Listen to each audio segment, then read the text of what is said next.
Bienvenue à une nouvelle leçon du troisième chapitre du cours pour programmeurs Java intitulé « Classe, interface et caractères héréditaires dans Java ». Alors tout de suite le menu. Alors on va voir les classes et interfaces ainsi que la différence qu'il y a entre les deux. On va voir les caractères héréditaires. On va voir l'encapsulation. Et puis, le polymorphisme. Alors, tout de suite, avec les classes et interfaces. Alors maintenant, sachez qu'il y a une certaine différence entre classe et interface. Et certains avantages qui poussent, par exemple, à travailler avec des interfaces plutôt que de travailler avec des classes. Pourquoi? Parce que déjà, avec l'interface, on peut avoir recours à l'héritage. Pourquoi? Parce que l'interface, c'est une manière dont les classes vont pouvoir dialoguer avec d'autres classes. Alors, les classes et interfaces. Il est important de comprendre la différence entre classe et interface. Une interface est une définition de comment une classe doit interagir avec le reste du monde. Alors en principe, lorsque vous créez des classes, alors il y en a plusieurs. Si vous voulez avoir une idée ou si vous voulez bien sûr construire un plan de comment ces classes peuvent-elles communiquer avec les autres classes, ben, il faut créer des interfaces. Vous pouvez créer une ou plusieurs interfaces qui allaient permettre à ces classes de communiquer avec les autres classes. Une classe peut être en pratique la réalisation d'une ou plusieurs interfaces, effectivement, puisque on sait que l'interface, c'est des règles qui allaient permettre à la classe de pouvoir dialoguer avec toutes les classes ou le reste du monde. Donc ce qui fait qu'une classe peut être effectivement en pratique la réalisation de plusieurs interfaces. Alors, la déclaration d'une interface Java introduit un nouveau type de référence où les types sont des classes, interfaces, constantes et méthodes abstraites. Et ça, on va le voir tout à fait à la fin de notre cours, puisque nous allons reprendre un exercice qui est pratique. Alors, on va voir la déclaration d'une interface et comment on va pouvoir l'implémenter au niveau d'une autre classe, sinon d'un autre programme. Une variable dont le type est une interface peut avoir comme valeur un objet de n'importe quelle classe qui la réalise. C'est-à-dire qu'au niveau de la déclaration de votre interface, vous pouvez faire appel à n'importe quel type de déclaration et parmi ces déclarations, vous pouvez avoir recours aux classes. Alors, une interface Java se déclare ainsi.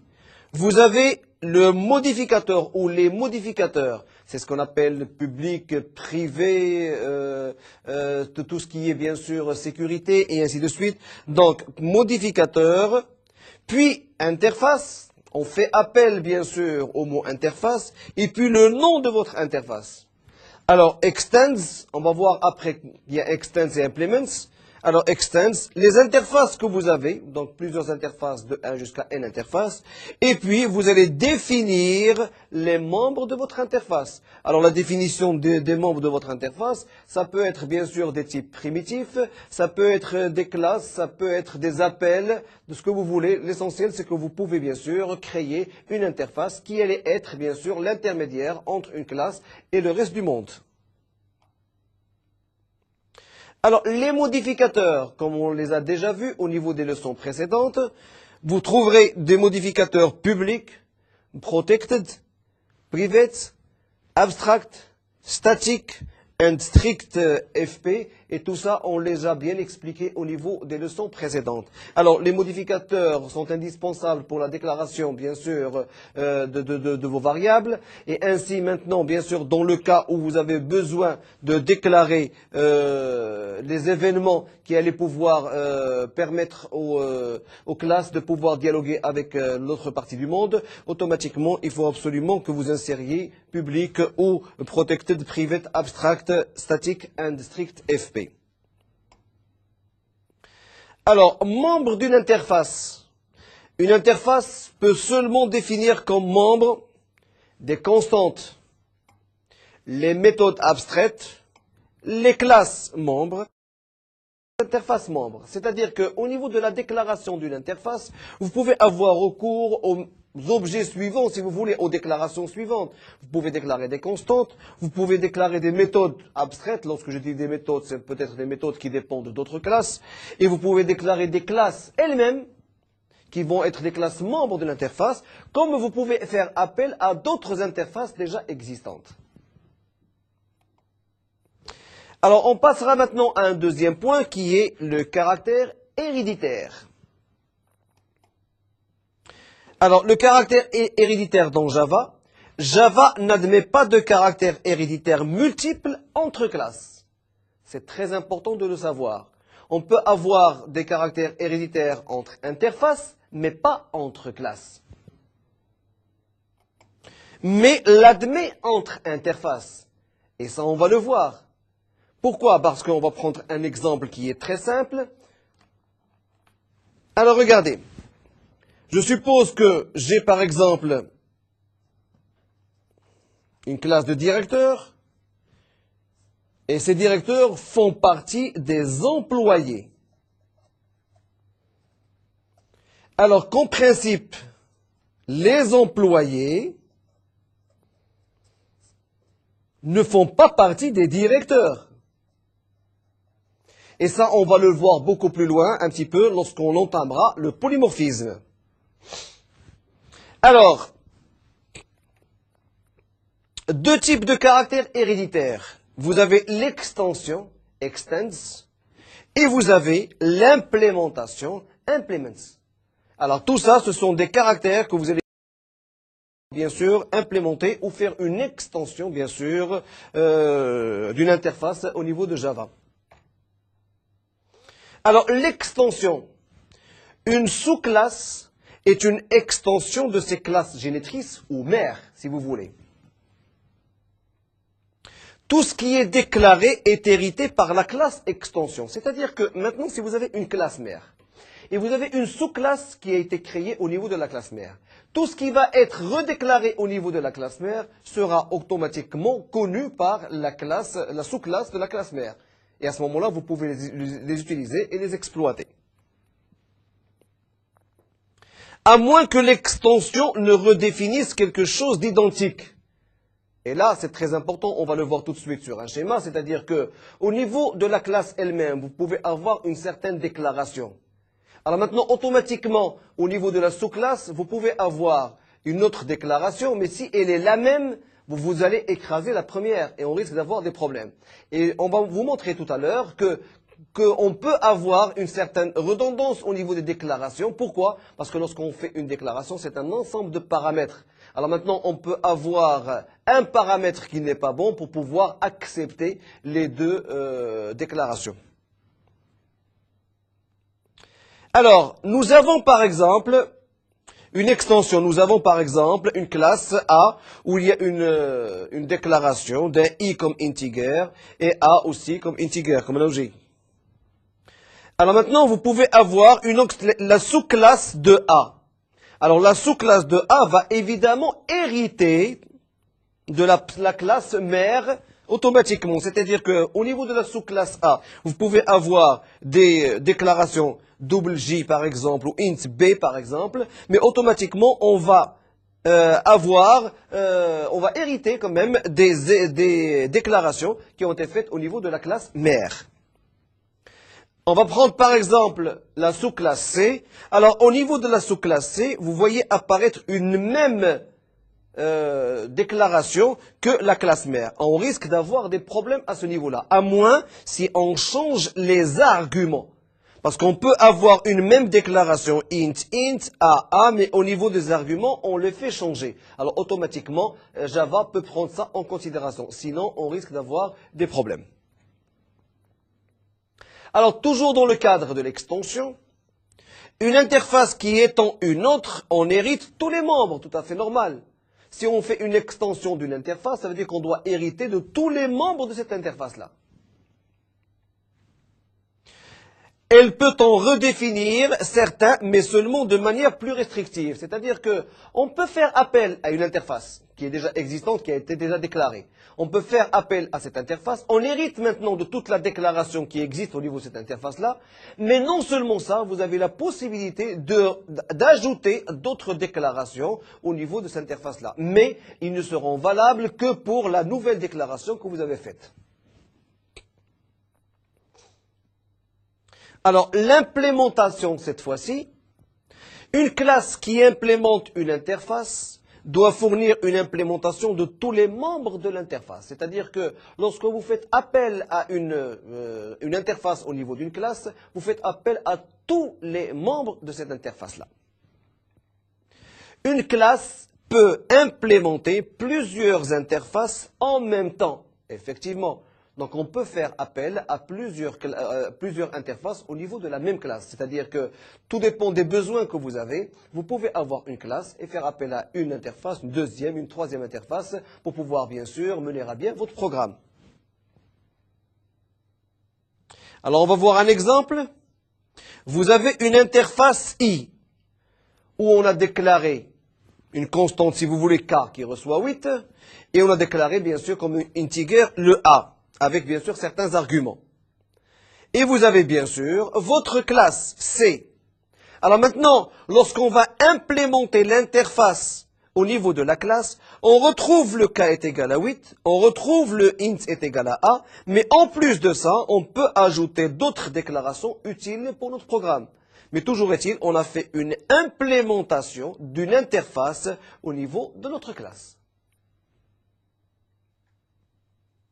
Alors, l'encapsulation. Alors, l'encapsulation dans Java, c'est les détails de réalisation qui peuvent être contrôlés avec les modificateurs d'accès. Alors, les modificateurs d'accès, c'est public, protected, private.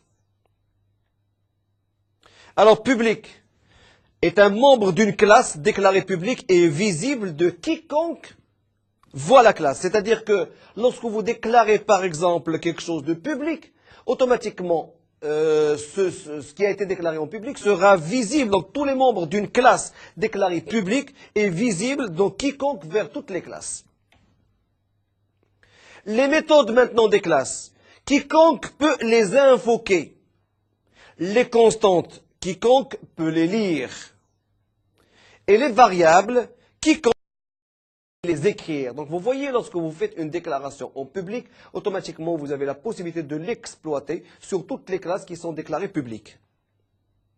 Alors maintenant, si c'est protégé, protected, un membre d'une classe déclarée protected est visible par les instances de la même classe, par les instances de n'importe quelle classe extension, c'est-à-dire c'est une classe qui a été bien sûr extension de la même classe, de la classe mère si vous voulez.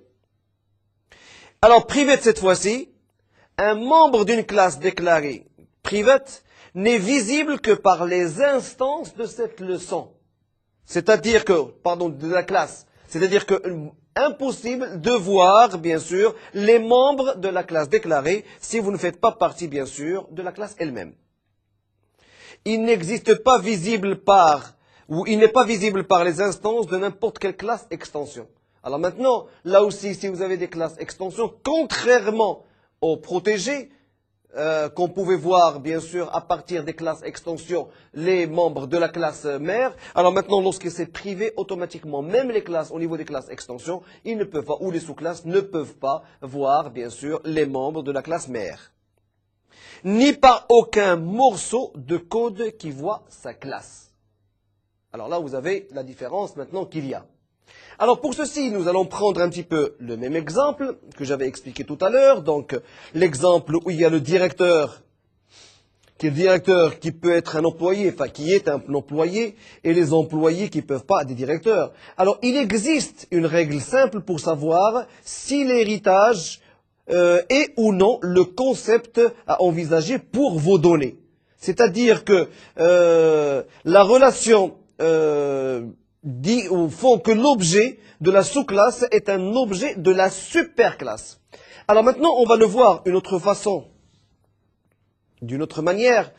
Alors, on va reprendre employé.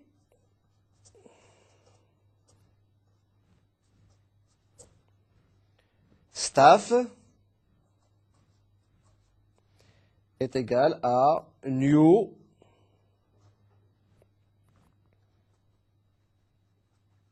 employé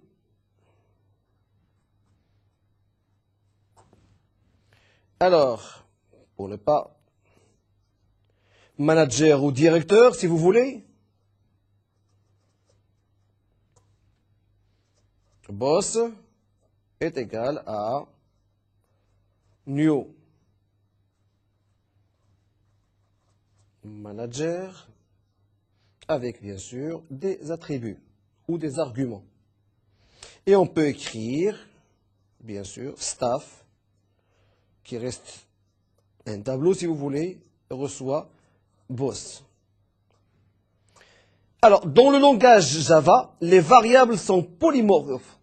Une variable de type employé, par exemple, peut faire référence à un objet de type employé. Alors maintenant, on a un objet de toute sous-classe, de la classe employé, directeur, secrétaire et ainsi de suite. C'est pour ça qu'on écrit ça de cette manière-là.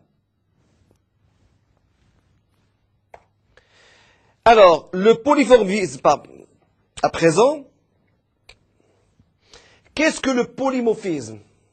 Alors, le polymorphisme est la possibilité de définir plusieurs méthodes avec le même nom, mais avec des arguments de nombre et de types distincts ou avec divers types de résultats. Alors, on l'a déjà expliqué tout à l'heure, c'est que effectivement, au niveau d'un programme que vous allez développer, vous pouvez bien sûr avoir des déclarations qui sont identiques. Mais faudrait-il changer leur argument? C'est-à-dire qu'on peut avoir une déclaration qui dépend d'une même classe ou d'une autre classe par exemple, mais au niveau des arguments, il y a un changement à faire. Et à ce moment-là, on peut les exploiter. Alors le polymorphisme est pleinement supporté par Java. En réalité, c'est une méthode qui s'identifie par son nom, par son type, par ses arguments. On parle de signature. Alors, autrement dit maintenant, au niveau de Java, si par exemple vous avez un objet qui a été créé, alors, ou deux objets qui ont été créés, qui ont le même nom, le même type et les mêmes arguments, on risque d'avoir des problèmes.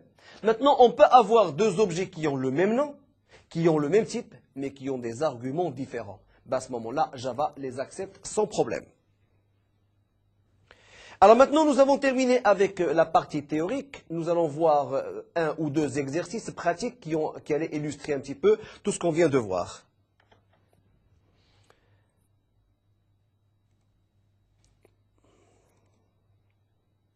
Alors,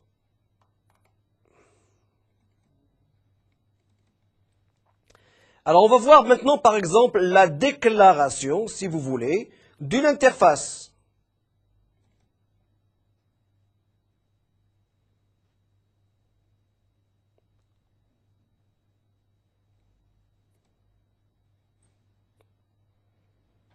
Alors, on va faire appel à un autre programme. On va laisser ça. Alors, conteneur, point classe.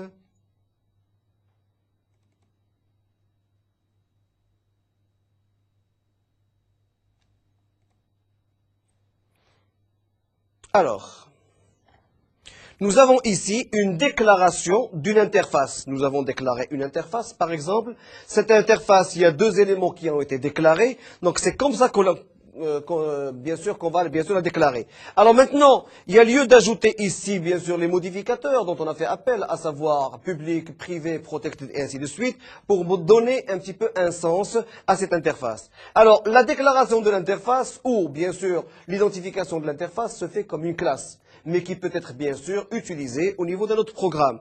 Est-ce qu'on va essayer de voir tout de suite?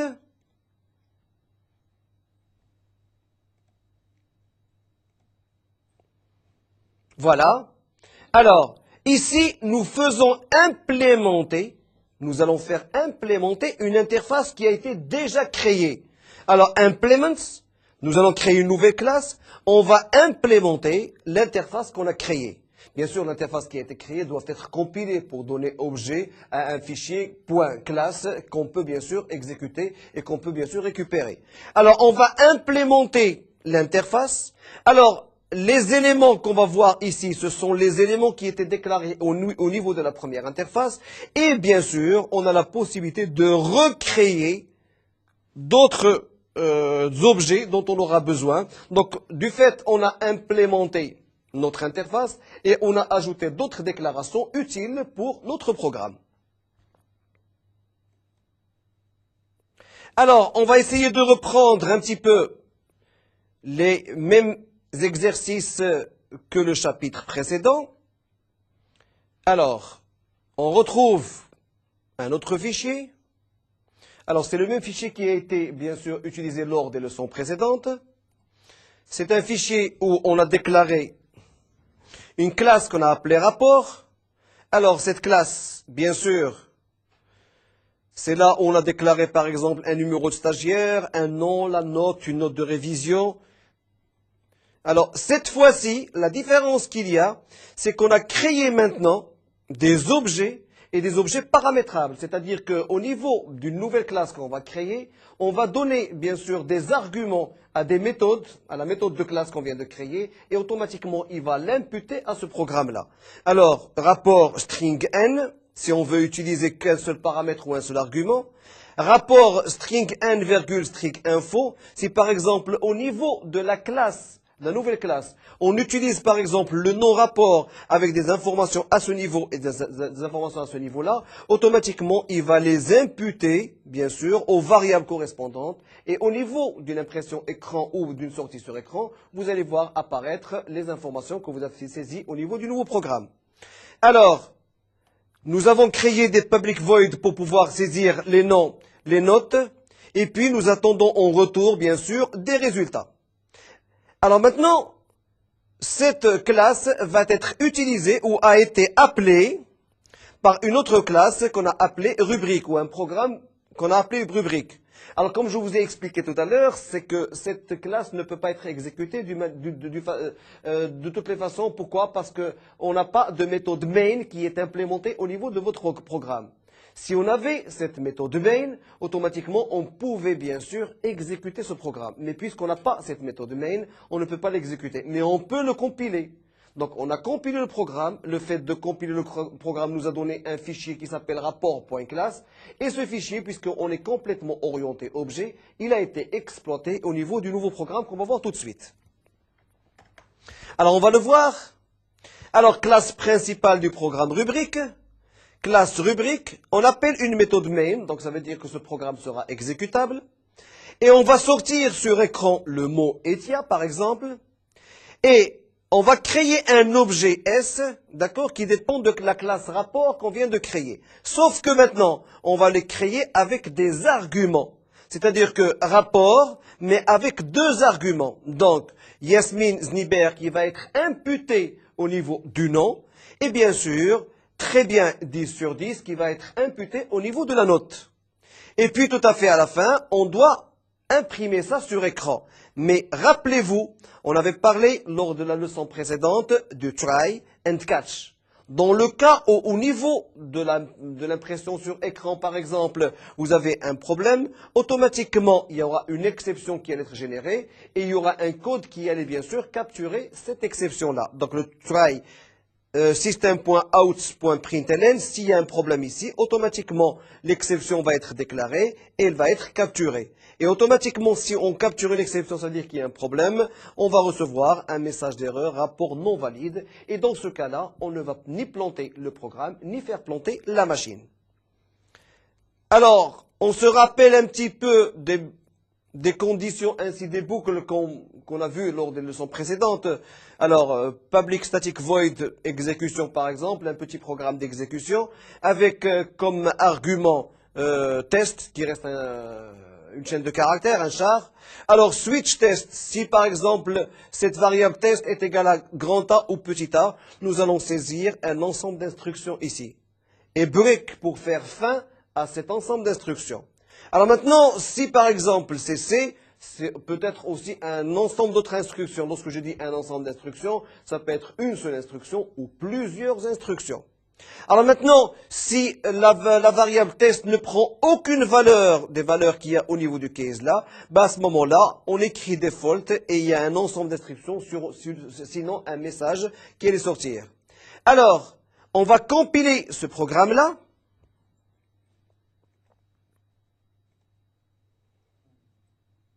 Alors, process completed, ça veut dire qu'il n'y a pas d'erreur au niveau de la compilation. Et puis, on va exécuter ce programme. Et vous allez voir apparaître, bien sûr, l'affichage de ETIA, le nom Yasmin Niber ainsi que très bien 10 sur 10. Alors, rappelez-vous qu'au niveau de la classe précédente, on n'avait pas écrit ni Yasmin Niber, ni très bien 10 sur 10. Alors, automatiquement, lorsque on l'a imputé au niveau de la nouvelle classe, on l'a inséré au niveau de l'ancienne et vous avez le résultat que vous voyez actuellement. Alors, ceci dit, notre programme ou notre leçon prend fin. Alors, si vous avez besoin d'informations complémentaires, vous pouvez toujours vous connecter au site de Netuno en cliquant sur le lien Mednetio.